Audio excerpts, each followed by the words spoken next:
Good morning. It's good to see you this morning. I thought with the storm coming in that it'd be a good day to kind of remind us of some things going on here at church. We will be having services again next Sunday. This time also we'll include Sunday school at the regular time. Glad to have you coming. Be glad to see you all here. If you haven't gotten your Sunday school book, just stop by the church. We'll have some here for you. Also, Ari Clark was reading one of his devotionals today, and it kind of reminded me of an incident that I had when we were young, when I could do things like I used to do.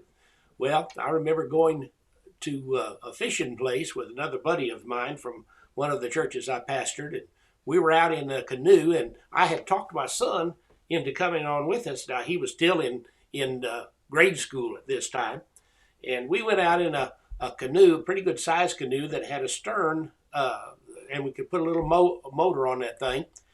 And we went into the river up there by Harrison to do some fishing. Well, it was the springtime. It was still a little cool. We thought we'd be able to do everything okay. And sure enough, as we were in the river there, floating up the river basically, or actually motoring up the river, we hit a snag and it caught the motor and it tipped the canoe over, and all three of us went out, my buddy, myself, and my son. Well, everything, including our equipment, went down to the bottom of the river. Out it went. But I tell you what, it was scary because it was cold in that river. And my son came up sputtering and he said, "Dad, you're going to have to save me here." And I went over and got him, and there were some stumps there, and I set him up on the stump, told him to wait until we could get the canoe righted back up. And Mr. Casey and I dove down as far as we could to see if we could find any of our equipment. Well, I think we lost it all, if I remember correctly, because we tipped over. We came back up, uprighted the canoe, and got everybody back in, and went on into the shore. Well, got my son home and got him warmed up, and he looked at his mom and he said, "Mom, I'll never miss school again." And that was kind of a funny thing yet, but he was close to drowning, and I hadn't realized it when I talked with him later on. And when he yelled out to save me, it made me realize, that he was in trouble.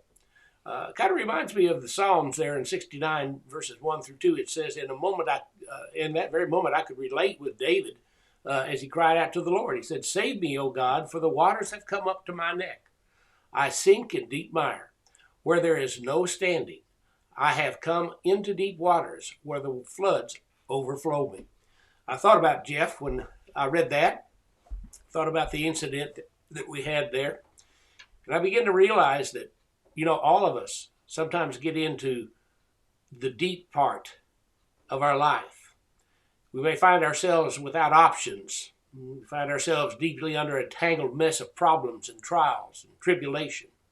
Well, folks, there's only one answer, and it's to simply cry out as David did, "Save me, God."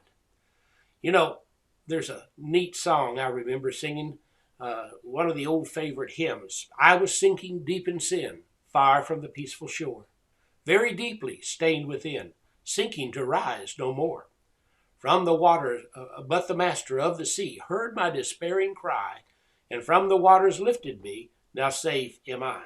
Love lifted me, love lifted me. When nothing else could help, love lifted me."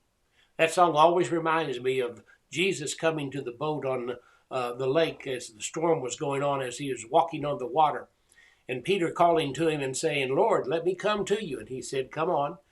And of course, Peter's faith was just enough that he could walk out and walk on the water for a little bit, but he looked around and saw all of the toil and the trouble of the waves going around and immediately began to sink. And literally, Jesus reached down and grabbed him and pulled him up, and he lifted him because of the love he had for all mankind and for Peter. There's a lot of trouble out there today, but we've got somebody who will reach down and pull us out of the waves and give us the strength that we need to walk upon the waters. God bless you. Have a great day. If you haven't asked Jesus to be part of your life, do so now, and give him that knowledge that you love him and he'll love you back. No problem whatsoever. He'll pull you out of the deep troubles and the deep waters. The day is going to be different. The next few days and possibly the next few years are going to be different. But my friends, you need to be prepared for the coming of Jesus Christ, because I really feel that we're on the verge of his return. God bless you. Have a great day.